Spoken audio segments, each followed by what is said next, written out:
الحمد لله رب العالمين والصلاة والسلام على سيد الأنبياء والمرسلين نبينا محمد وعلى آله وأصحابه أجمعين.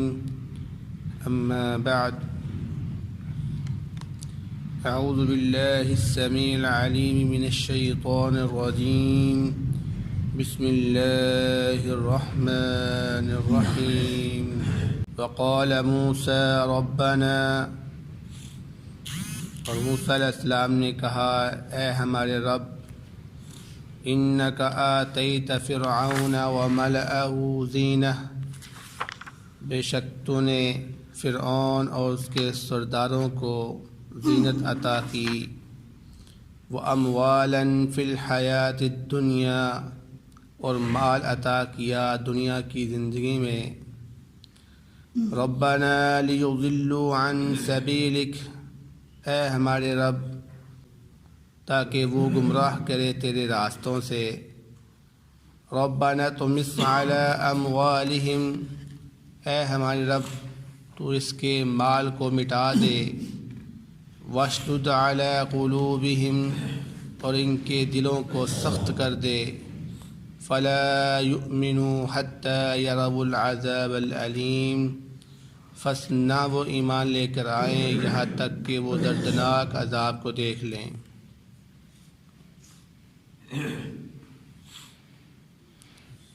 سورۃ یونس کی آیت نمبر 88 آپ کے سامنے تلاوت کی گئی ہے. اس آیت مبارکہ میں حضرت موسیٰ علیہ السلام اپنے رب سے بد دعا کر رہے ہیں اپنی قوم کے لیے، اور فرمایا کہ ربنا انک آتیت فرعون وملأہ زینہ،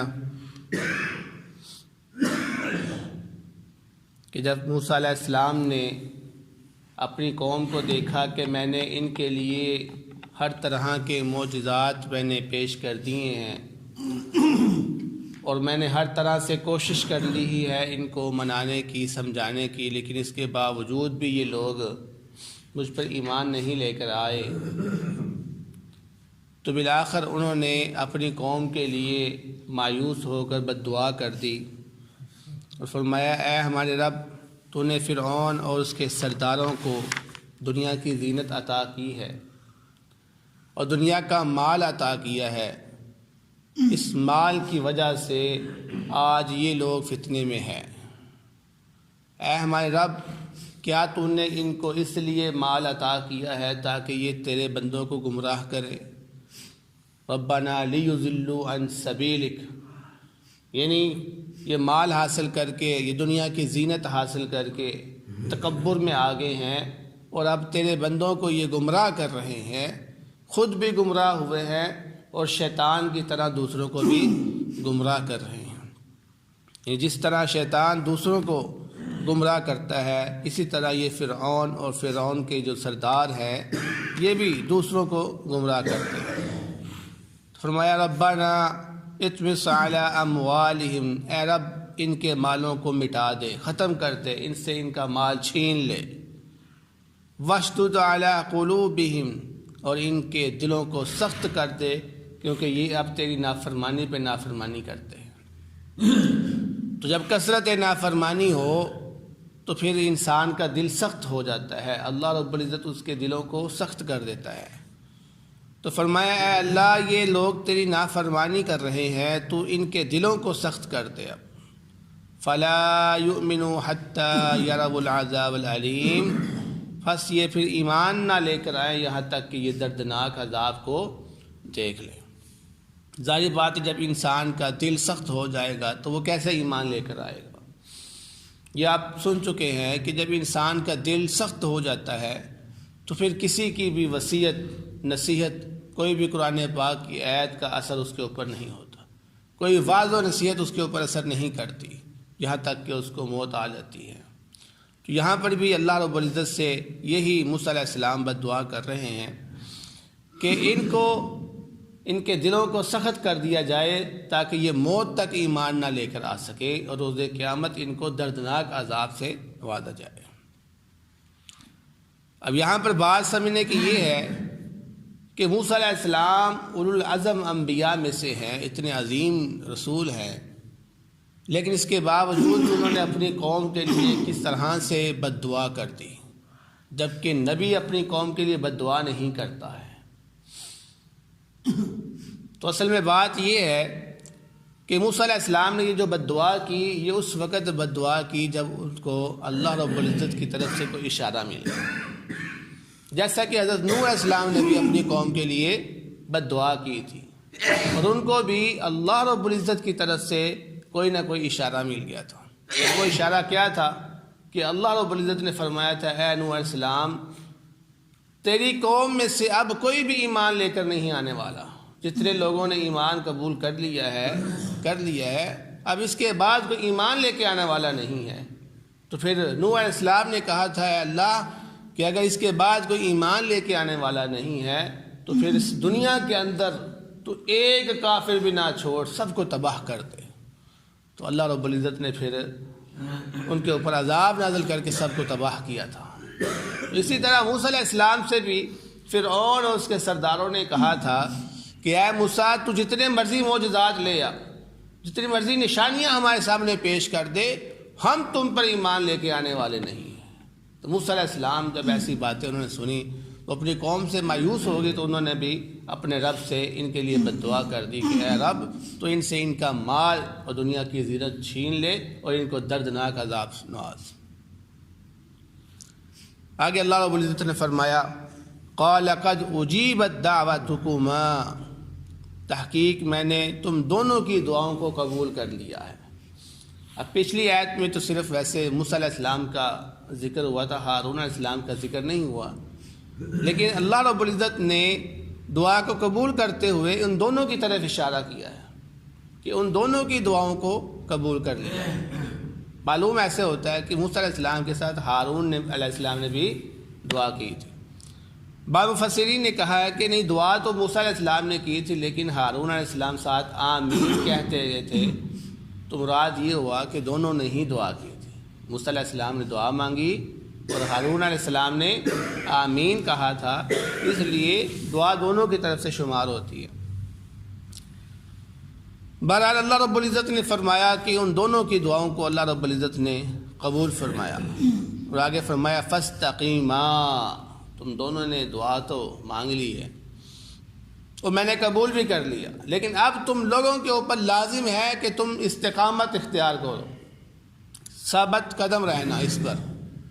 اس کے دو مفہوم ہیں، یعنی کس چیز پہ ثابت قدم رہا جائے۔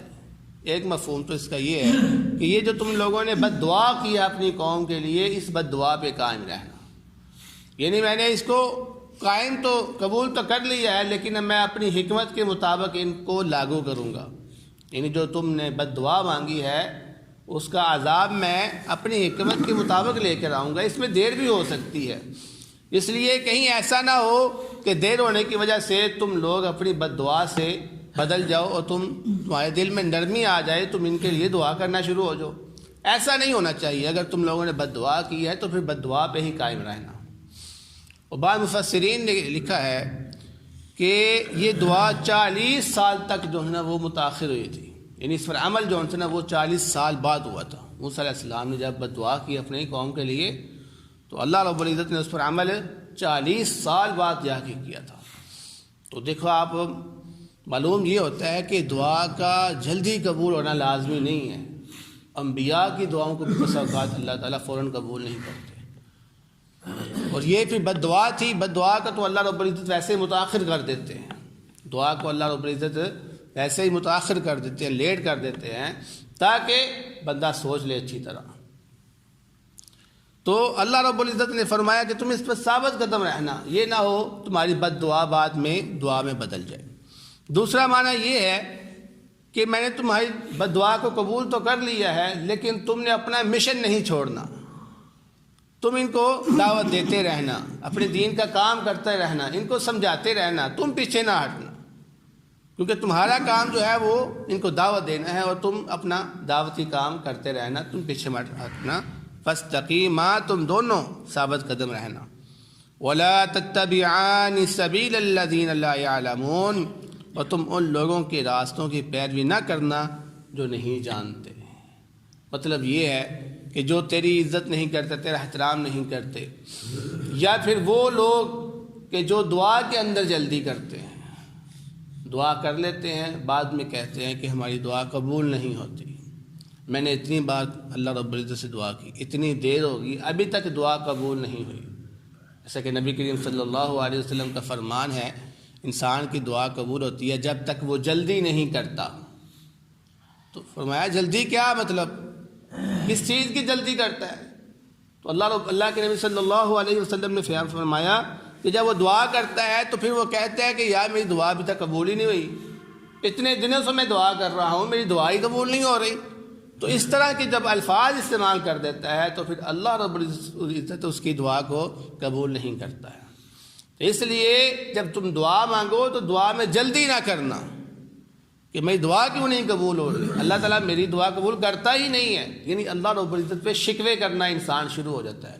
تو شکوے نہیں کرنے اللہ رب العزت سے، تو جب تم شکوہ نہیں کرو گے اللہ رب العزت سے تو اللہ رب العزت تمہاری دعا کو قبول فرما لے گا۔ یہی فرمایا وَلَا تَتَّبِعَانِ سَبِيلَ الَّذِينَ لَا يَعْلَمُونَ، تم ان لوگوں کی پیروی نہ کرنا جو علم نہیں رکھتے۔ تو اس میں ہمیں بھی ایک سبق ہے کہ ہم بھی اکثر یہی کرتے ہیں، جب بھی ہم دعا مانگتے ہیں ہم اللہ رب العزت سے شکوہ کرنا شروع کر دیتے ہیں، کیونکہ ہم چاہتے ہیں کہ جیسے ہی ہم نے دعا مانگی ہے فوراً ہماری دعا قبول ہو جائے، جبکہ اللہ رب العزت فرماتے ہیں کہ نہیں، اللہ اپنی حکمت کے ذریعے سے دعاؤں کو قبول کرتا ہے، اس پر عمل کرتا ہے۔ لہٰذا ہمیں بھی چاہیے کہ ہم اللہ رب العزت سے دعا مانگیں اور مایوسی اختیار نہ کریں۔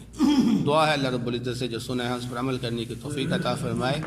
بہترین صدقہ جاریہ حاصل کرنے کے لیے اس ویڈیو کو لائک، کمنٹ اور شیئر کرنا مت بھولیں۔